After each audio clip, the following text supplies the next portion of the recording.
Bueno, aquí vemos un esquema, el que significa cuando hay corrosión, hay ánodos y cátodos.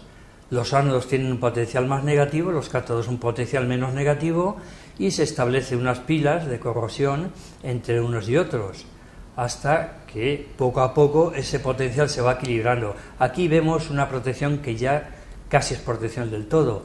No del todo, porque todavía hay un ánodo que sigue siendo más negativo que los cátodos, y entonces ahí siempre hay corrosión. Los otros ánodos están anulados, ya son todos cátodos. Y aquí vemos ya cuando se ha conseguido la protección por completo, en la que han desaparecido todos los cátodos. Todos los ánodos, ya todo es cátodo. Venga, normativa que hay en cuanto a la protección catódica de tuberías enterradas, no de agua, de cualquier tubería enterrada. Lo que protegemos es una superficie metálica, y entonces da lo mismo lo que contenga. Lo que contenga puede ser, hay que tener en cuenta en cuanto a seguridad de la tubería por voltajes, pero la protección catódica es lo mismo, es una superficie metálica. Bien, la norma UNE 12.950, que es protección de estructuras metálicas enterradas o sumergidas, y la norma UNE 13.509, que es para las técnicas de medida en protección catódica.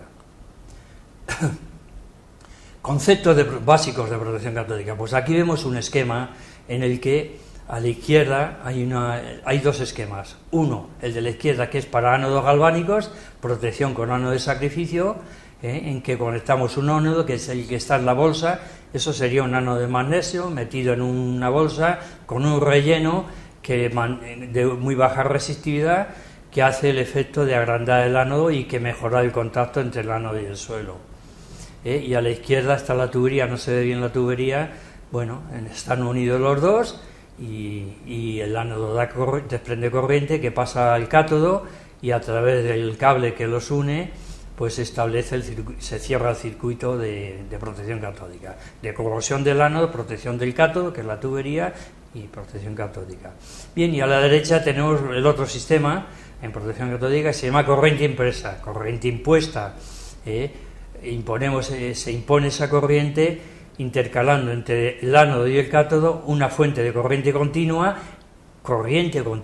corrosión y protección catódica siempre es corriente continua, en la que el ánodo se conecta al polo positivo para que se polarice positivamente y haga de ánodo, y el cátodo, lo que protegemos, se conecta al polo negativo haciendo de cátodo y polarizándose negativamente. Bien, tipos de ánodos galvánicos, metales o aleaciones de metales que hacen de ánodo frente al acero y que se utiliza en la industria para proteger. Pues la aleación de magnesio en tubería enterrada o agua dulce es el más usado, porque es el que más diferencia de potencial tiene respecto al acero. Vemos que hay dos aleaciones, una de alto potencial, menos 1,7 voltios, otra de potencial más normal, menos 1,55 voltios, y eso se utilizan en suelos y agua dulce. Todos los potenciales que estamos hablando, excepto los de diagrama de Purvé, son respecto al electrodo de cobre, sulfato de cobre, que es el utilizado en tuberías, el más utilizado en tuberías enterradas. Las aleaciones de zinc, que tienen un potencial menos negativo y por eso da menos corriente. La pila es de menos voltaje y menos intensidad en consecuencia. Hay que tener cuidado que no se usen en más de 60 grados, porque el zinc se puede pasivar, depende de cómo sea el electrolito o el agua, y entonces podría hacer de cátodo frente a la tubería de acero. Y las aleaciones de aluminio, que solo son rentables en agua de mar. Perdón. Bueno, tipos de ánodo de corriente impresa, el sistema que lleva las fuentes de corriente para inyectar la corriente a la tubería. Bueno, los más antiguos hay uno más antiguo que estos, que es el de grafito, que prácticamente no se usa ya, y luego tienes el de ferrosilicio y ferrosilicio cromo. El ferrosilicio es una aleación de 14 de hierro y silicio con un 14% de silicio, y si se le añade cromo un porcentaje próximo al 5%, pues mejora su comportamiento, sobre todo en agua de mar o medios muy conductores. Y luego está el de titanio, que es el otro más utilizado y el que más frecuentemente se utiliza hoy, que es titanio revestido de óxidos de metales nobles, y el titanio no es ánodo, el titanio es solo soporte metálico para el ánodo es la mezcla de óxidos de metales. Hoy en día se utiliza el titanio. Antiguamente, cuando empezó esto, en el año 76 se empezaron a utilizar estos ánodos, 76-80. En 76 se presentaron en un congreso en Zaragoza, y ya a partir de entonces, el 80-82, empezaron a utilizar cada vez más, y ya es el que más se utiliza. ¿Qué problema tienen? Pues el ánodo de ferrosilicio y el de grafito tiene un problema que se llama descabezamiento o efecto terminal. La corriente que viene del cable, que es la línea negra, está conectada al ánodo, y a lo largo del ánodo, si el paso de corriente es grande, pues hay una caída de tensión, con lo cual sale mucha más corriente donde está la conexión que en el otro extremo, y entonces el ánodo se desgasta en esa conexión y el efecto terminal que se desgasta y se rompe, se parte el ánodo en ese punto de conexión. Eso en los ánodos de titanio no sucede, porque el titanio no hace de ánodo, queda como metal soporte y no sufre corrosión, siempre que no superemos un potencial que se llama transpasividad del óxido de titanio. Todos los óxidos de que pasivan el metal, la superficie, tiene un potencial de transpasividad. El de titanio es muy alto, en agua de mar es cerca de 9 voltios, y en tierra o agua dulce pues puede ser 50, 60, 80 voltios, depende de los iones que contenga el agua, sobre todo las sales, sobre todo los cloruros.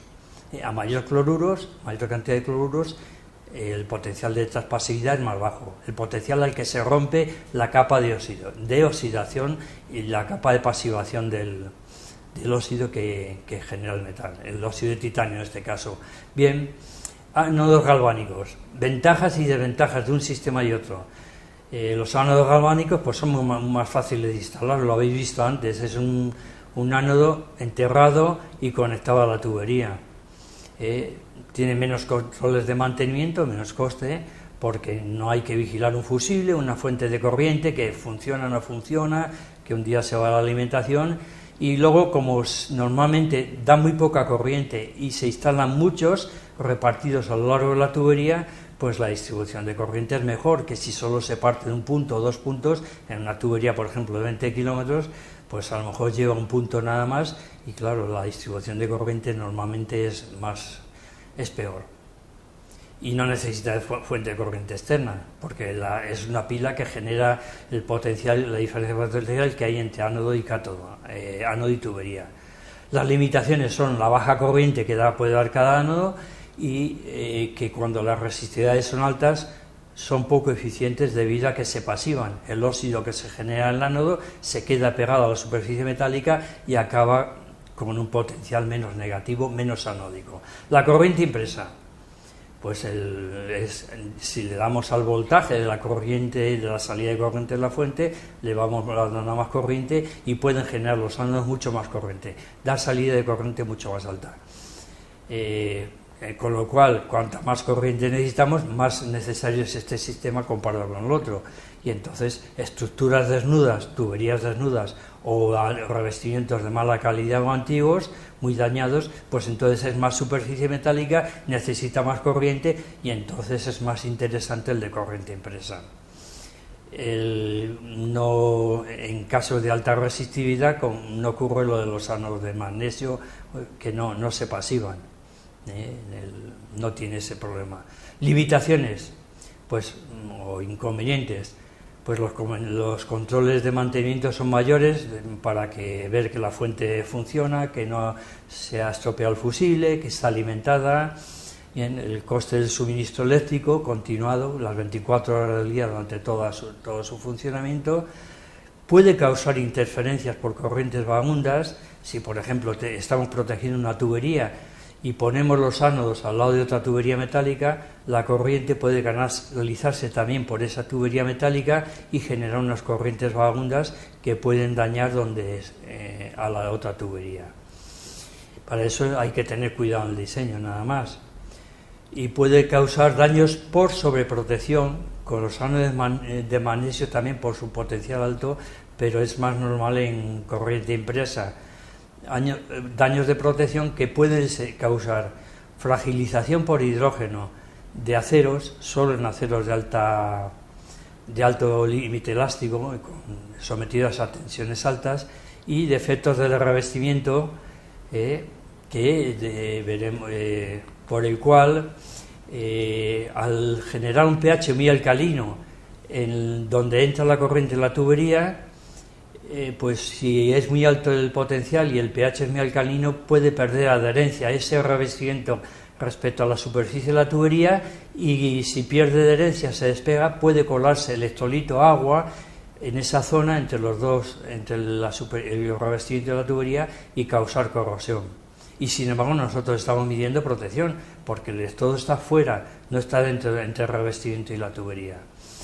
La manera de medir el potencial, bueno, un voltímetro de alta resistencia interna o impedancia, normalmente uno digital suele ser suficiente, porque tiene 10 megaohms de resistencia interna, un electrodo que está colocado sobre el suelo o dentro del suelo, si es permanente, próximo a la tubería.